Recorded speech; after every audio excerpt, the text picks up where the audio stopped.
أما بعد فأعوذ بالله من الشيطان الرجيم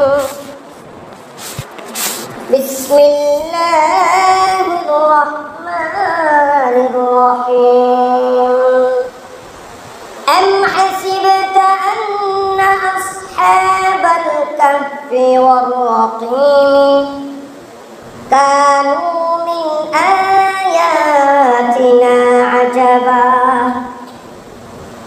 وقال رسول الله صلى الله عليه وسلم الظلم ظلمات يوم القيامة صدق الله العلي العظيم وصدق رسول النبي الكريم نحن على ذلك من الشاهدين والشاكرين সম্মানিত মুআজ্জাজ মুসল্লিনে কেরাম, আল্লাহ পাক রব্বুল আলামিনের দরবারে, বিশ্ব প্রতিপালকের দরবারে আমরা শুকরিয়া আদায় করি যে মহান আল্লাহ পাক রব্বুল আলামিন আমাদেরকে সুস্থ রেখে, ভালো রেখে পবিত্র দিন জুমআবারে তিনি আমাদেরকে তার হুকুম পালনের জন্য তৌফিক দান করেছেন। এর জন্য শুকর আদায় করি আলহামদুলিল্লাহ। হাজার লক্ষ কোটি দরুদ ও সালাম বর্ষিত হোক সাইয়্যিদুল কাউনাইন সাইয়্যিদুল মুরসালিন হযরত মুহাম্মদ আহমদ মুস্তাফা সাল্লাল্লাহু আলাইহি ওয়াসাল্লামের উপর। সম্মানিত মুআজ্জাজ মুসল্লিনে কেরাম, আমি আপনাদের সামনে একটি আয়াত তেলাওয়াত করেছি। এই আয়াতটি হলো সূরা কাহাফের একটি আয়াত। আল্লাহ পাক রব্বুল আলামিন যদি তৌফিক দান করেন তাহলে আমরা সূরা কাহাফ থেকে আংশিক কিছু তাফসীর জেনে নেব। যে তাফসীরটা আপনারা সকলে সামান্য শুনেছেন, পূর্ণাঙ্গ নয়। সেটা হলো আসহাবে কাহাফ, অর্থাৎ 7 জন যুবক 309 বছর পর্যন্ত একটি গুহার ভিতর তারা ঘুমন্ত অবস্থায় ছিল, তারপর জাগ্রত হয়েছে। চিন্তা করেন তো, এটা আশ্চর্য বিষয় নয়? অবশ্যই আল্লাহ পাক নিজেই বলতেছেন কানু মিন আয়াতিনা আজাবা। হে নবী, এটা কি তোমার কাছে বিস্ময়কর বিষয় নয়? তুমি কয়দিন ঘুমাতে পারবে? আমরা কয়দিন ঘুমাতে পারবো? কয়েক ঘন্টা। কোনো ব্যক্তি যদি মনে করে যে আমরা এখন ঘুমাবো, 24 ঘন্টা ঘুমাবো লাগাতার, মাঝখানে জাগ্রত হবো না, সম্ভব নয়। অন্য একজন ডাক দিলে, কুকুরের আওয়াজ শুনলে, বিড়ালের আওয়াজ শুনলে আমরা জাগ্রত হয়ে যাব। লাগাতার আমরা 24 ঘন্টা ঘুমাতে পারি না, আমরা সারা রাত ঘুমাই, তারপরে দেখা যায় যে বারবার আমরা ঘুম থেকে জাগ্রত হই। কিন্তু ওই সমস্ত যুবকেরা একটানা 309 বছর পর্যন্ত ঘুমিয়েছে, কিন্তু তারা জানে না কতদিন ঘুমিয়েছে। তারা ওঠার পর যখন জিজ্ঞেস করলো তোমরা কতদিন ঘুমিয়েছো, আলু পরস্পরকে জিজ্ঞাসা করলো। তারা বলল ক্বালা কাম লাবিথতুম ফি ইয়াউমিন বা'দ আও বা'দা ইয়াউম। তারা বলল মনে হয় একদিন বা তার চেয়ে সামান্য কিছু সময় বেশি ঘুমিয়েছি। চিন্তা করার বিষয়। তো আমরা ইনশাআল্লাহ সেই তাফসীরটি আজকে জেনে নেব। এই ঘটনাটা কখনকার, যুবকগুলিকে কি কারণে তারা গুহায় গিয়েছিল, তারা কত বছর পরে জীবিত হয়েছে, কিভাবে কি বিস্তারিত, এখান থেকে আমাদের শিক্ষা কি সেটা জেনে নেব। তার আগে সর্বপ্রথম কথা হলো আল্লাহ পাক রব্বুল আলামিন পবিত্র কোরআনে কারিমে 6666 আয়াত, মতান্তরে কিছু কম বেশি আছে, তিনি নাজিল করেছেন। তার মাঝে মাত্র 500টি আয়াত হলো নামাজ, রোজা, হজ, যাকাত নিয়ে, গুনাহ করা যাবে না, জান্নাত জাহান্নাম এগুলি। তার মাঝে আরো 1000 আয়াত আছে যেগুলো শুধুমাত্র অন্যান্য যুগের কিচ্ছা কাহিনী। সেগুলো শুধুমাত্র নিছক মজার জন্য কিচ্ছা কাহিনী নয়, বরং সেখান থেকে শিক্ষণীয় বিষয়। আল্লাহ পাক রব্বুল আলামিন এই কারণে তিনি 1000 আয়াত নাযিল করেছেন।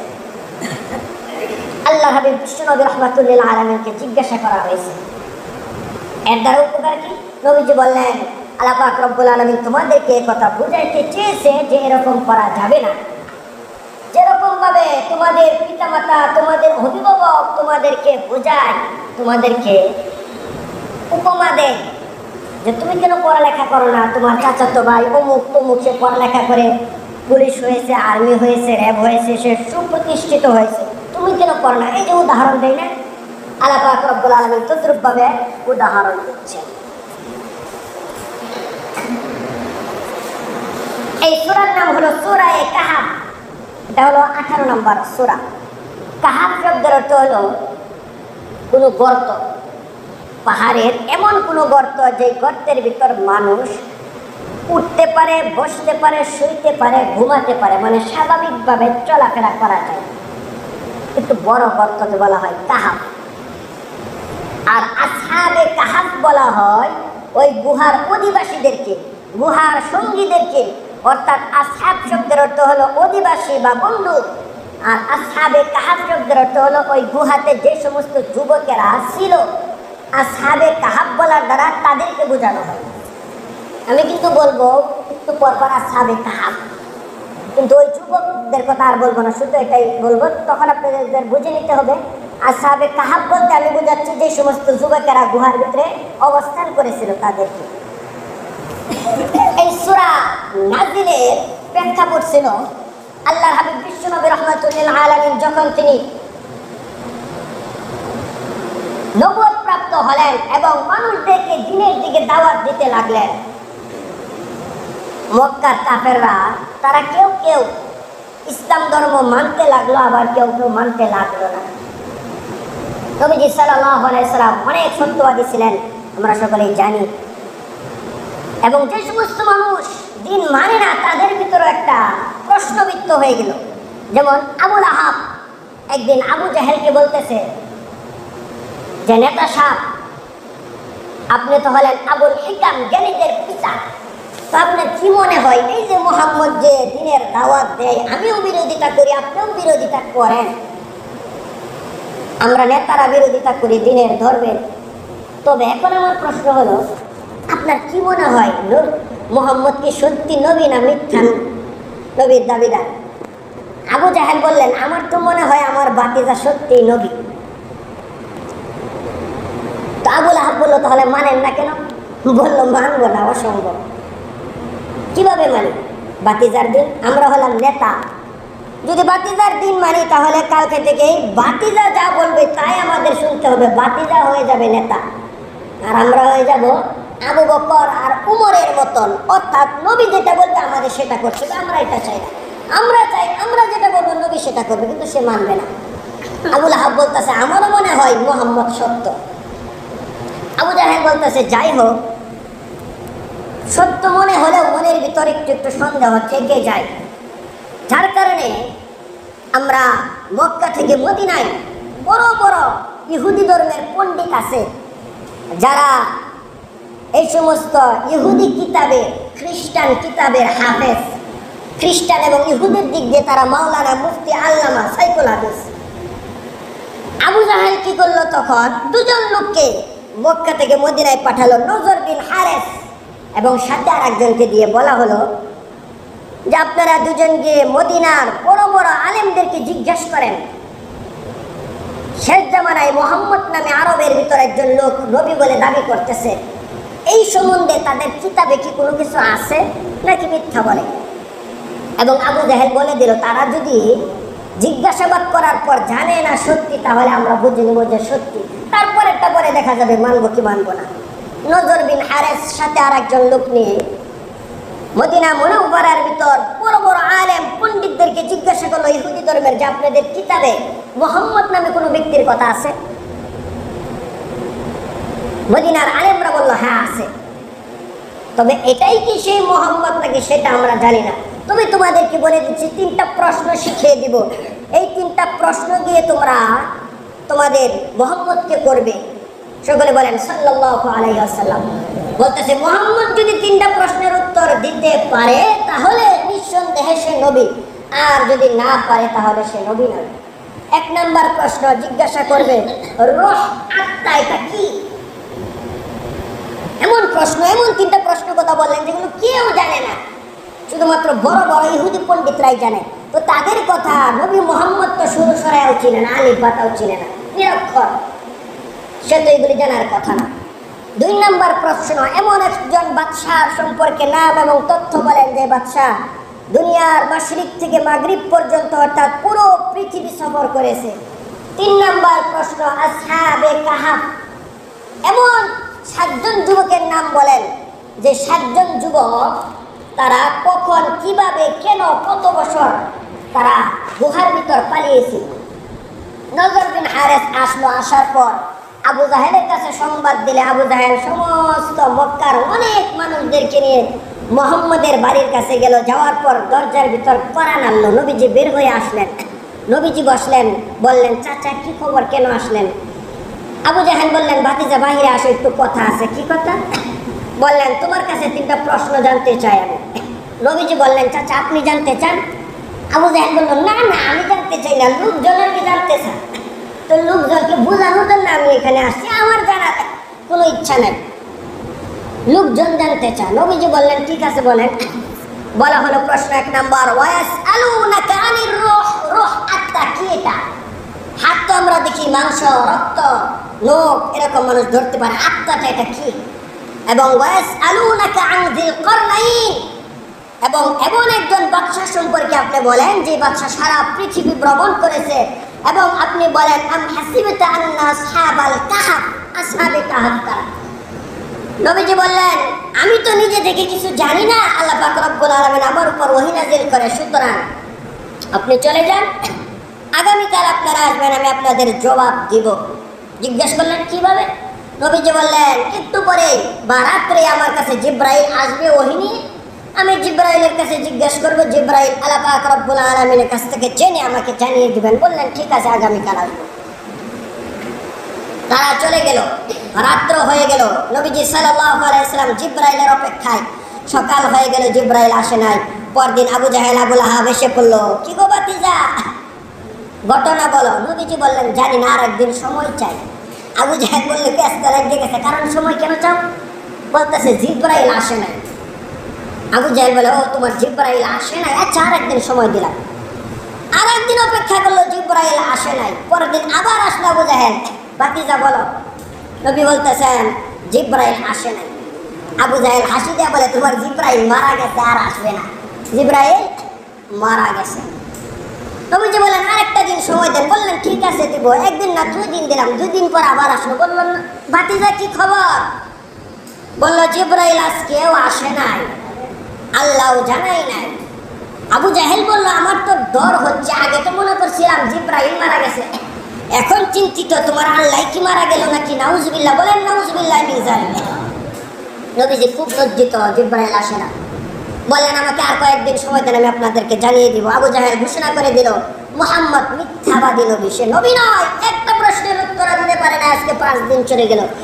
নবীজি সাল্লাল্লাহু আলাইহি সাল্লাম বলেন আমাকে আরো 10 দিন সময় দিন। 1 দিন 2 দিন 3 দিন 15 দিন চলে গেল, জিবরাইল আসে নাই। 15 দিন পরে নবীজি সাল্লাল্লাহু আলাইহি সাল্লাম কাবা ঘরের সামনে বসে তিনি ওজুরে কাঁদতেছেন, 2টি হাত তুলে, ইয়া আল্লাহ তুমি আমাকে মানুষের সামনে লজ্জিত করতেছ।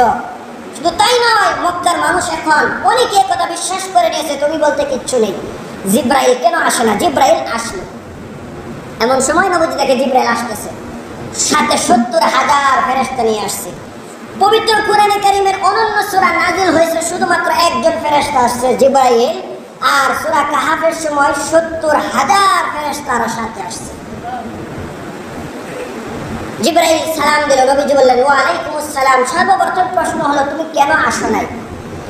জিবরাইল বলল আমাকে আল্লাহ পাক রব্বুল আলামিন আসতে নিষেধ করেছে। কারণ? নবীজি জিজ্ঞেস করলেন কারণ কি? জিবরাইল বলল আপনি যে বললেন যে আগামীকাল বলবো, আপনি তো বলেন নাই ইনশাআল্লাহ বলবো। ওয়ালা তাকুলান্না লিশাইইন ইন্নী ফাইলু যালিকা গাদা। আল্লাহ পাক রব্বুল আলামিন বলেন তোমাদের মধ্য হতে কোনো ব্যক্তি আগামীকাল কাজ করবে, এই কথা বলার ক্ষেত্রে সে যেন ইনশাআল্লাহ বাদ না দেয়, ইনশাআল্লাহ যেন বলে। আল্লাহ চিন্তা করল আপনি ইনশাআল্লাহ বলা ছাড়াই বললেন, তাহলে আপনার উত্তর আপনি দেন, আল্লাহ দিবেন না উত্তর, যার কারণে আসে না। চিন্তা করেন 15 দিন পর্যন্ত নবীকে লজ্জিত করিয়েছে।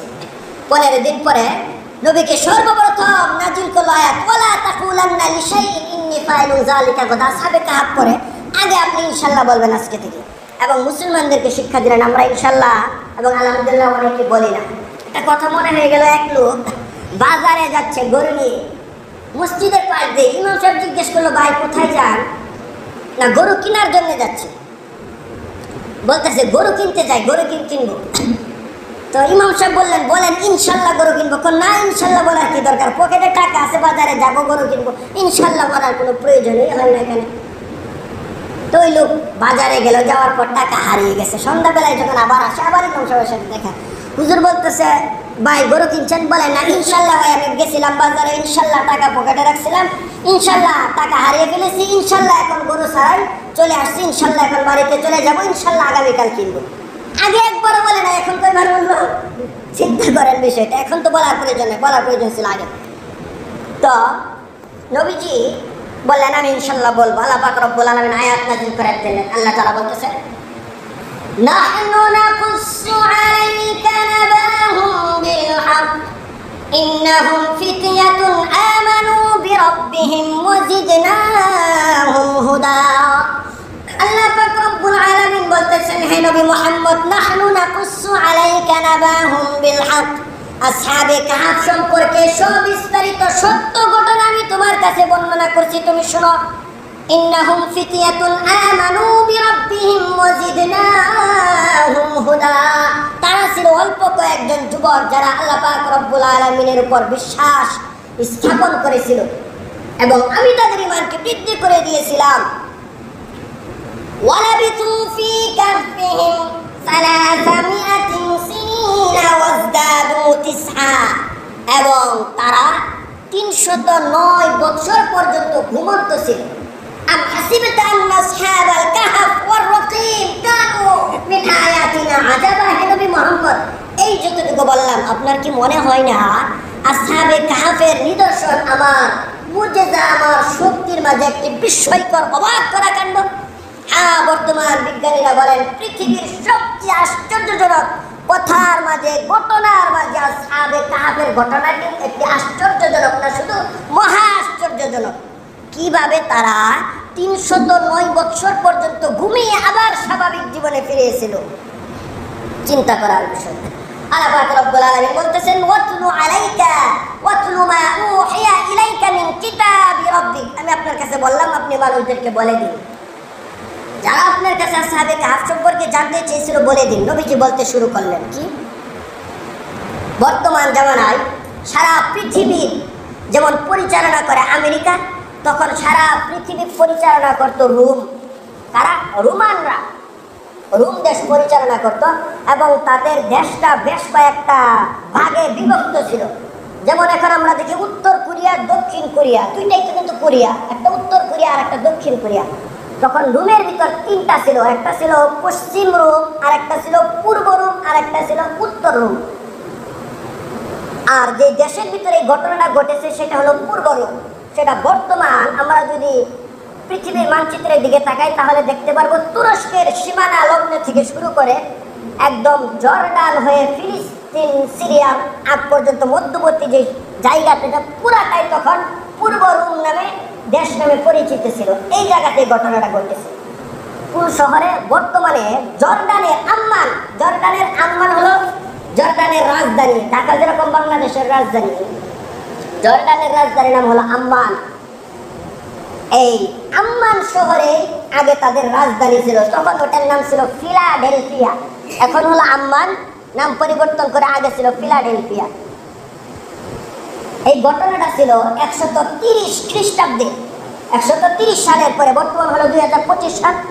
130 সালের পরে ওই জর্ডানের আম্মান নামক শহরটির নাম ছিল ফিলাডেলফিয়া, এটা ছিল রাজধানী। এবং তাদের ধর্মের নাম ছিল অলিম্পিয়ান, অলিম্পিয়ান ধর্ম। আমাদের ইসলাম ধর্ম, তাদের ধর্মের নাম ছিল অলিম্পিয়ান ধর্ম। এবং তারা সবচেয়ে বড় খোদা মানত জুপিটার। তারা বলতো জুপিটার হলো সবচেয়ে বড় খোদা, নাউজুবিল্লাহ। এবং তারা মূর্তি পূজা করত এবং তদানীন্তন যুগের বাদশাদেরকেও তারা সাজদা দিত। আর এই পুরা পৃথিবী যেরকম শাসন করে আমেরিকার প্রেসিডেন্ট ট্রাম্প, তখনকার এই তিনটা রোমান, উত্তর রোম, দক্ষিণ রোম এবং পূর্ব রোম, এই তিনটা রোমের প্রধান বাদশা ছিল বাদশাহ হাদ্রিয়ানুস। আর এই পূর্ব রোম যেটা ফিলাডেলফিয়া বর্তমানে জর্ডানের আম্মান এতটুকু শাসন করত বাদশা দাকিয়ানুস। ওই দাকিয়ানুস ছিল প্রচন্ড অত্যাচারী। আল্লাহ পাক রব্বুল আলামিন পবিত্র কোরআনে বলেন, ওয়ামা নাকামু মিনহুম ইল্লা আন ইউমিনু বিল্লাহিল আজিজিল হামিদ। একমাত্র আল্লাহকে মানার অপরাধে, একমাত্র তাওহীদে বিশ্বাস করার কারণে মানুষদেরকে শাস্তি দেওয়া হতো। কেমন?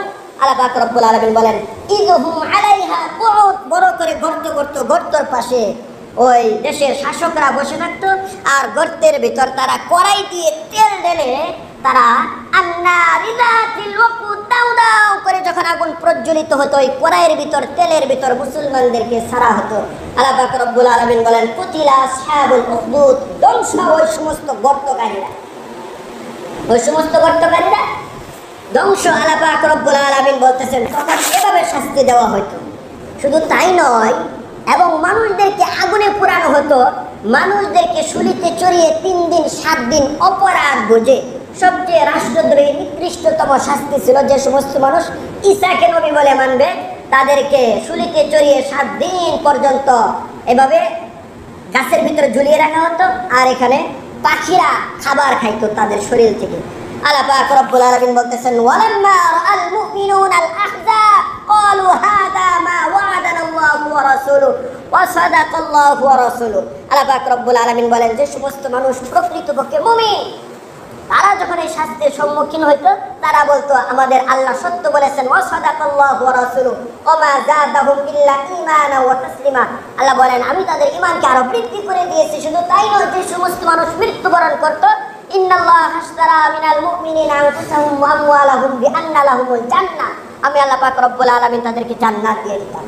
যখন বাদশা দাকিয়ানুস এভাবে অপরাধীদেরকে ধরতে লাগলো, অন্য কোনো অপরাধীদের বিচার হতো সামান্য, কিন্তু সবচেয়ে বড় অপরাধী রাষ্ট্রদ্রোহী মামলা ছিল যে সমস্ত মানুষ আল্লাহকে মানবে, রোমের খোদাদেরকে, অলিম্পিয়ান ধর্ম মানবে না, জুপিটারকে সাজদা দিবে না, বাদশাকে সাজদা দিবে না, তাদেরকেই পাকড়াও করা হবে। ঘটনাক্রমে ওই রোম দেশের ভিতরে অনেক মুসলমান ছিল গোপনে গোপনে, এবং তাদের মাঝে 6 জন যুবক ছিল যারা নাকি রাজ দরবারের উচ্চ বংশীয় লোক। 6 জন যুবকের ভিতরে 1 নম্বর ছিল ম্যাক্সিমিলিয়ানুস, যাকে ইয়ামলিখা বলা হয়। উনি ছিলেন ওই বাদশার প্রধান উপদেষ্টা, উনি তো ক্ষমতাধর মানুষ। ওই যুবকদের বয়স ছিল 18 থেকে 35 বছর পর্যন্ত। ওই ইয়ামলিখা বা ম্যাক্সিমিলিয়ানুসের বয়স ছিল 30 থেকে 35 এরকম হবে আনুমানিক। উনি ছিল ওই বাদশা দাকিয়ানুসের উপদেষ্টা। শুধু উপদেষ্টা নয়, উনি ছিলেন বাদশা দাকিয়ানুসের মেয়ের জামাতা। আবার উনি ছিলেন রোমের প্রধান বিচারপতির ছেলে। এবং বাকি অন্যান্য যুবকরাও, কেউ ছিলেন উপদেষ্টা, কেউ ছিলেন খাদ্যমন্ত্রী, কেউ ছিলেন সচিব, কেউ ছিলেন উপসচিব, কেউ ছিলেন সহকারী সচিব। এই 6 জন যুবকে রাষ্ট্রীয় বড় বড় পর্যায়ে তারা গণ্যমান্য ব্যক্তি ছিল, সাধারণ ব্যক্তি নয়।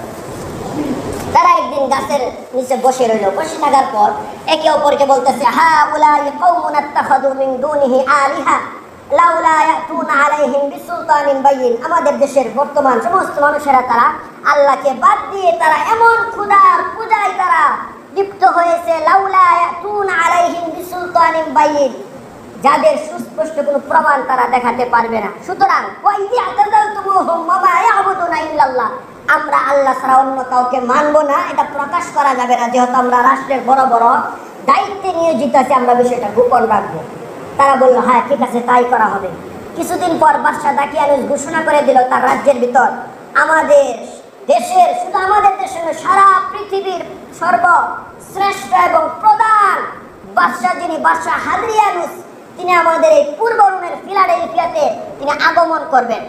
সুতরাং কোনো মুসলমান রাখা যাবে না, সব ধ্বংস করে দিতে হবে। লম্বা কাহিনী, যত সময় আছে মাত্র 4 মিনিট আমার হাতে, যে আমি এত কাহিনীও বলতেছি না, হাদিসও আমি রাখতেছি, কোরআনের আয়াতও রেখে শুধু বাংলা বলে যাচ্ছি। যদিও নাকি এই সম্পর্কে আমি কোরআনের আয়াত ঠিক করে আসছি প্রায় 1 থেকে 150 পর্যন্ত, কাছাকাছি প্রায়। তো বললো ঠিক আছে, রাখবো না আমরা। আর বাদশা দাকিয়ানুসের প্রধান সেনাপতির নাম ছিল জুলিয়াস। আমি আপনাদেরকে কিচ্ছা কাহিনী শোনাচ্ছি না, আমার আল্লাহ পবিত্র কোরআনে বর্ণনা করেছেন, আমি আপনাদেরকে বাংলায় অনুবাদ করতেছি। এই কারণে এখানে শিক্ষা আছে। আপনারা বলতে পারেন কিচ্ছা কাহিনী হুজুর কেন বলল? কিচ্ছা কাহিনী হুজুর বলে না, কিচ্ছা কাহিনী হুজুরের আল্লাহ বলছে।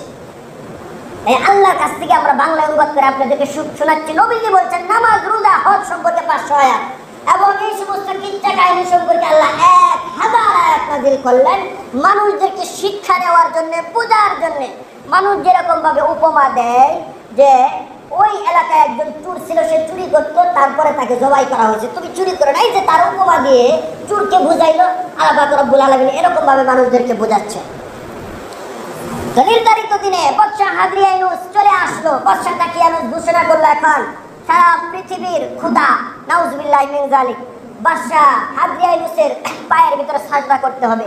সুতরাং সর্বপ্রথম সাজদা করবে আমাদের মন্দিরের প্রথম পুরোহিত এবং সবচেয়ে বড় ঠাকুর উনি আসলেন। আসার পর সাজদা করলেন, বলেন এখন আমাদের সারা পৃথিবীর খোদাকে সাজদা করবেন আমার সেনাবাহিনীর প্রধান জুলিয়াস, সেও আসলো, সাজদা করলো। তারপর বলেন এখন এই বাদশার পায়ে সাজদা করবেন আমার এই রোমের পুরা রাজত্বের প্রধান উপদেষ্টা জনাবে আলী ম্যাক্সিমিলিয়ানুস, উনি আসলেন। আসার পর বাদশার সামনে দাঁড়িয়ে সাজদা করলেন না, উনি বললেন লা ইলাহা ইল্লাল্লাহু ঈসা রাসূলুল্লাহ। এটা বলা মাত্র ওই বাদশা হাদরিয়ানুস আর দাকিয়ানুস তারা একদম রাগে ফুলে গেলেন। বললেন কি বলতেছেন?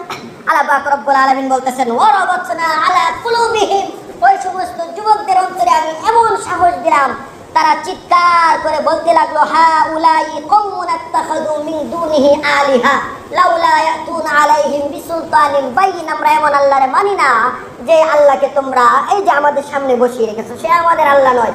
আল্লাহ হলেন তিনি লাহু মা ফিস সামাওয়াতি ওয়া মা ফিল আরদ, আকাশ সৃষ্টি করেছেন যিনি, আল্লাহ হলেন তিনি জমিন সৃষ্টি করেছেন যিনি। আমরা তাকে মানবো, সুলাইমানের আল্লাহকে মানবো, আদমের আল্লাহকে মানবো, ঈসা এবং মুসার আল্লাহকে মানবো। এই সমস্ত কিসের আল্লাহ? সে তো মানুষ, আমরা তাকে মানি না। চিৎকার দিয়ে কথা বলল। বাদশাহ হাদরিয়ানুস জিজ্ঞেস করলো তুমি কি জানো এই কথার অপরাধের শাস্তি কি হতে পারে, তোমার পরিণতি? যুবকরা বলল মৃত্যু হবে। হাদরিয়ানুস বলল হ্যাঁ, ভয় পাও না? ম্যাক্সিমিলিয়ানুস তখন প্রধান উপদেষ্টা ওই 6 জন যুবকদের ভিতর উত্তর দিল মৃত্যুকে তো তারাই ভয় পায় যারা মনে করে মৃত্যু মানে সমস্ত কিছুর শেষ। আর আমরা তো মনে করি, মুসলমানরা মনে করি মৃত্যু মানে সমস্ত কিছু সূচনা শুরু হয়েছে মাত্র, শেষ হয় নাই। সুতরাং মৃত্যুকে আপনারা ভয় পান, আমরা পাই না। এই যে একটা বাণী এখনো পর্যন্ত বিভিন্ন দেশের বিভিন্ন দেয়ালের মাঝে দেওয়ালিকা হিসাবে এই বাণীটা লেখা থাকে চিরন্তর হিসেবে। উনি এই কথা বললেন, বলতেছেন আরো ভয়াবহ পরিণতি হবে। যুবকরা বলতেছেন ইন্না জাআলনা মা আলাল আরদি যিনাতাল লাহা লিনাবলুয়াহুম আইয়ুহুম আহসানু আমালা। কি হবে? মৃত্যু হবে। এই সমস্ত কিচ্ছু না। আপনারা বলতেছেন যে আপনাদেরকে খোদা মানলে আমাদের এই সরকারি চাকরি আপনারা টিকিয়ে রাখবেন, আরো বড় বড় পদ দিবেন, এই সমস্ত ধন দৌলত এগুলো কিচ্ছু না। আল মালু ওয়াল বানুনা যিনাতুল হায়াতিদ দুনিয়া, সন্তান সম্পত্তি কিচ্ছু থাকবে না এগুলি। ওয়া ইন্না জাআলনা মা আলাল আরদ, দুনিয়ার ভিতর যা কিছু আছে সব কিছু একদিন ধ্বংস হয়ে যাবে। বালা কাদিরিনা আলা নুসাউইয়া বানানা, আল্লাহ পাক রব্বুল আলামিন আবার সৃষ্টি করবেন। বাদশাহ হাদরিয়ানুস বললেন তাদেরকে ধরে ফেলো, বন্দী করে ফেলো। বন্দী করা হলো। বাদশাহ হাদরিয়ানুস বলল সকলকে এখনই জবাই করে দেওয়া হবে। বাদশাহ দাকিয়ানুস বলতেছে না, জবাই করা যাবে না, কারণ তারা হলো এই রুমের ভিতর বড় বড় উপদেষ্টা এবং বড় বড় কাজে তারা দায়িত্বে নিয়োজিত আছে, এবং তাদেরকে যদি এখন জবাই করা হয় রুমের ভিতর একটা বিশৃঙ্খলা দেখা দিবে। তাদেরকে এখনই মারা যাবে না, কারণ তাদের বাবারা ছিল দেশের কেউ মন্ত্রী, কেউ খাদ্যমন্ত্রী, কেউ অর্থমন্ত্রী, এইগুলি সম্ভ্রান্ত যুবক, তারা বড় উচ্চ ধরনের বংশীয় যুবক। এদেরকে বললেই মারা যাবে, অবস্থা খারাপ হয়ে যাবে, তখন আমরা দেশকে নিয়ন্ত্রিত ঠান্ডা করতে পারবো না, পরিবেশ ঠান্ডা করতে পারবো না। বাদশাহ হাদরিয়ানুস বলে ঠিক আছে, তাদেরকে একদিন সময় দেওয়া হলো, তাদেরকে জেলখানায় বন্দী করা হলো, বলা হলো তোমরা ছেড়ে দাও, এবং কালকে সকালে বাদশাহ পায়ের ভিতরে সাজদা করে তাকে আল্লাহ বলে মেনে নিবে। তারা বললো কখনোই সম্ভব নয়। তাফসীরে ইবনে কাসীরের ভিতর লেখেন যে ওই জেলখানার প্রধান যে কারারক্ষী ছিল পিডিয়াস, সে বিভিন্ন কারণে মুসলমানদের প্রতি তার মন নরম হয়ে গেল এবং তাদেরকে ছেড়ে দিল। তারা বের হওয়ার পর এই 6 জন যুবক তারা এই রাজ্য থেকে পলায়ন করলো, যে দেখি কোথায় যাওয়া যায়। জঙ্গলে গেল, যাওয়ার পর একজন রাখালের কাছে গেল, রাখালকে সাথে নিয়ে, আগে ছিল 6 জন রাখালের, কজন হলো এই 7 জন, সাথে ছিল কুকুর, সাথে একজন কুকুরও ছিল, একটা কুকুর ছিল। এই কুকুরকে নিয়ে তারা 60 জন মানুষ আল্লাহ পাক রব্বুল আলামিন বলতেছেন সায়াকুলুনা সালাসাতুর রাবিউহুম কালবুহুম। আল্লাহ পাক রব্বুল আলামিন বলেন কেউ কেউ বলেন তারা হলো 3 জন, চতুর্থ জন হলো কুকুর, তারা হলো 6 জন, আর সপ্তম নাম্বার হলো কুকুর। তো তাফসীরের ভিতর বলেছে যে তারা হলো 7 জন যুবক আর একটি কুকুর। তারা পরস্পর বলল ফাউইলাল কাফি ইয়ানসুরাকুম রাব্বুকুম মির রাহমাতি। আমরা ওই পাহাড়ের ভিতর আমরা আরোহণ করব। পাহাড়ের নাম ছিল কনজুলুস পাহাড়। কনজুলুস পাহাড়ের ভিতর তারা আরোহণ করল এবং বলে দিল ইন্নাহুম ইয়াযহারু আলাইকুম ইয়ারজুমুকুম। সাবধান, কখনো যেন টের না পায় এমন ভাবে সাবধানে থাকতে হবে, যদি জানে তাহলে আমাদেরকে হত্যা করে ফেলবে। আও নুঈদুকুম ফি মিল্লাতিহি, অথবা তাদের ধর্মে ফিরিয়ে নিবে। অর্থাৎ আমাদেরকে বাধ্য করবে বাদশাকে সেজদা দেওয়ার জন্য। সুতরাং খুব সাবধানে থাকতে হবে, এরকম যেন কোনো কিছুই না হয়। আল্লাহ পাক রব্বুল আলামিন বলেন ওই যুবকেরা ভিতরে ঢোকার পর আল্লাহর কাছে দোয়া করলো ক্বালু রব্বানা আতিনা মিন লাদুনকা রাহমা ওয়া হাইয়্যি লানা মিন আমরিনা রাশাদা। আল্লাহ তুমি আমাদের উপর রহমত দান করো এবং আমাদের কাজ সম্পর্কে তুমি সুন্দরভাবে সম্পাদন করে দাও। আল্লাহ পাক রব্বুল আলামিন বলেন ফাদরাবনা আলা আযানি, আমি তাদের কানের উপর আঘাত করলাম, মানে কান কেমন ভাবে বন্ধ করে দিলাম যেন কোনো কিছু শুনতে না পায়। বিজ্ঞানীরা গবেষণা করে বলেন বর্তমানে আমরা যারা ঘুমাই, দেখবেন চোখে দেখি না কিন্তু আমরা যখন ঘুমাই মোবাইল অ্যালার্ম দিলে সর্বপ্রথম আমাদের কান শুনে, তার মানে কান আংশিকভাবে সক্রিয় থাকে। আপনি ঘুমাচ্ছেন, আপনার পাশে আমি স্টিল বা কাঁচের একটা গ্লাস ছেড়ে দিলাম, আপনি দেখছেন না কিন্তু আপনি জাগ্না হয়ে যাবেন, কান সক্রিয় আছে। আল্লাহ পাক রব্বুল আলামিন বলেন তাদের কানকে বন্ধ করে দেওয়া হলো। ওয়ালা বিতুফি কাহফিন সালাসামিয়াতিন সিনিনা ওয়াজদাদু তিসআ। আল্লাহ বলতেছেন তারা 309 বছর পর্যন্ত ঘুমন্ত ছিল।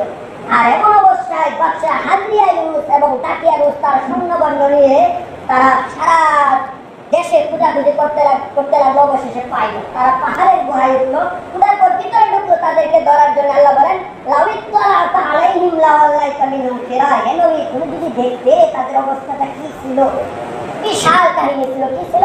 লাওয়াল্লাইতা মিনহুম ফিরার।